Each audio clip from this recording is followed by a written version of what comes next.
In Meteora, Greece, you'll find huge sandstone pillars soaring toward the sky, topped by ancient monasteries that seem to defy gravity. Meteora means suspended in the air, which is a fitting name for this surreal landscape. It's a spiritual sanctuary that has drawn monks, nuns, and pilgrims for centuries. Now these monasteries also welcome tourism, and it's one of the most incredible places I've ever visited.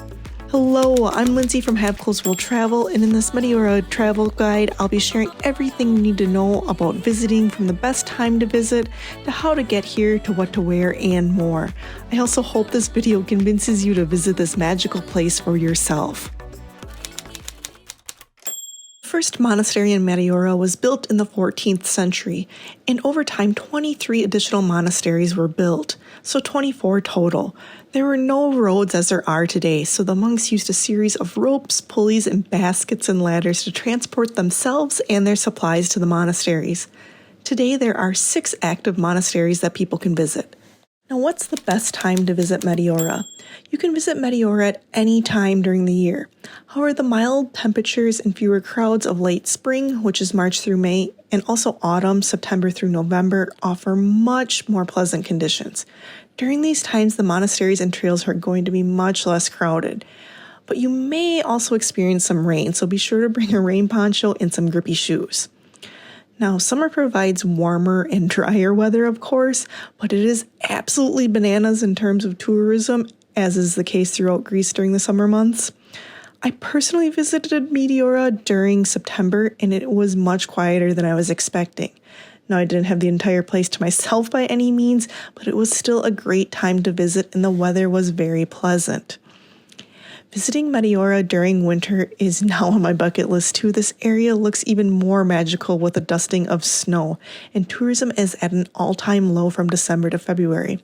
Of course, winter comes with its own set of issues, from dangerous driving conditions to chilly temperatures and fewer public opening hours. Where is Meteora and how do you get there? Meteora is located in northwestern Greece. It's 220 miles from Athens, or 354 kilometers. Meteora is hard to do as a day trip from Athens. It's best to plan to spend at least one night in Kastraki or Kalimbaka. 2 nights is ideal. These are the towns that are closest to the monasteries. And there are a few different ways that you can get here. Number 1 is taking the train.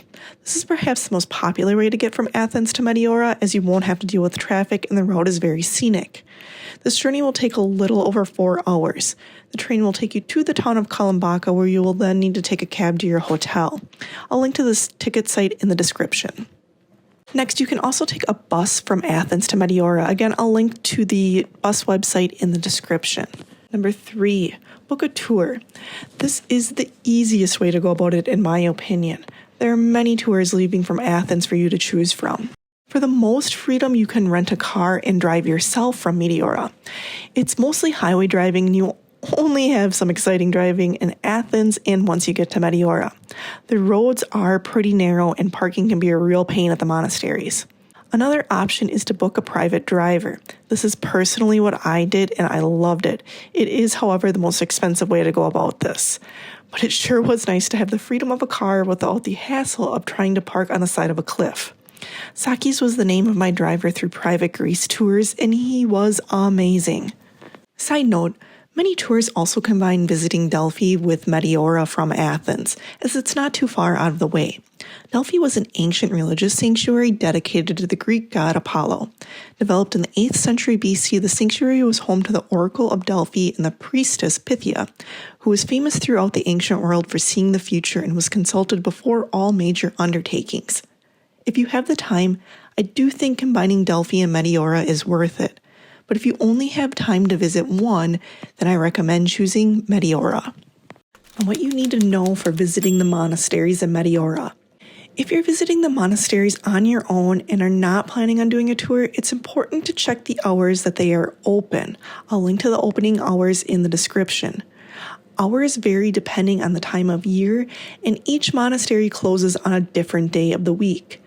Unless you plan to dedicate 2 days to exploring the monasteries here, you will only be able to visit 5 of the 6 monasteries, as one will be closed. There are buses and taxis that will take you from Kastraki and Kalabaka up to the monasteries. Another option is to hike up to the monasteries. Meteora is not wheelchair friendly, unfortunately. There are a lot of stairs at most of the monasteries, and it is very difficult if you have mobility issues. There is a dress code for men and women. You're asked to dress modestly before entering the monasteries. Knees and shoulders need to be covered. Women should also avoid leggings and pants, and you should wear a maxi skirt or dress or bring a large scarf with to cover your bottom half. Most monasteries do provide wraps or shawls for visitors who might not be dressed appropriately. Some monasteries let you borrow the wraps or shawls, and some do charge for this. However, I recommend coming prepared and dressing accordingly. Speaking of what to wear to Meteora, make sure you're wearing comfortable walking shoes. There is a ton of walking and a ton of stairs. It currently costs €3 to get into each monastery, so be sure to bring cash to pay for this. Photos are not allowed inside the churches and museums in Meteora, and please don't take pictures of the monks or nuns without their permission. Now, let's take a quick look at each of the monasteries in Meteora. The largest and oldest of Meteora's monasteries is the Great Meteoran Monastery. It was founded in the 14th century. The museum here showcases a fascinating collection of religious art and historical manuscripts. And of course, the views are incredible. If you only have time to visit one monastery in Meteora, this is the one to visit. Next is Valarm Monastery. The second largest monastery in Meteora is Valarm. This monastery offers a compact museum that provides valuable insights into the region's history. It offers stunning views of the Meteora landscape and some beautiful gardens. I was very impressed with all of the flowers growing here. I could have admired the views and flowers here for hours. This was my personal favorite of all the monasteries. Next is Rosenau Monastery. This charming nunnery is dedicated to St. Barbara and is home to 13 nuns. It is at a lower elevation and close to the road, so it's relatively accessible compared to some of the monasteries listed in here. There are 2 entrances to this nunnery. The one above will require hardly any walking, however, parking can be limited. The hike from the bottom is actually really beautiful and peaceful. I personally liked visiting from the bottom. Next is the Holy Trinity Monastery. This monastery is perched on a cliff and it is a bit of an adventure to get to. Its secluded location away from the main tourist trail makes it nice and quiet to visit, and again, you're rewarded with breathtaking views. Next is the St. Nicholas Monastery. Though smaller in size, St. Nicholas is worth a visit for its unique multi-story architecture and beautiful frescoes. However, if you're limited on time, I would say this may be the one to skip.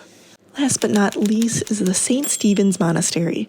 The Monastery of St. Stephen is by far the most accessible monastery. You simply have to cross a small bridge to get to the entrance.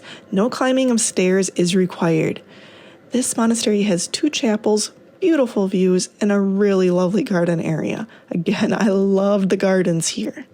Lastly, you can end your day at Sunset Rock.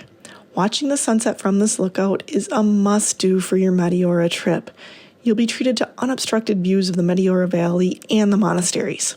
However, the lookout is quite popular for good reason. Be sure to arrive a little bit before sunset to find a spot to park and get situated before the sun goes down.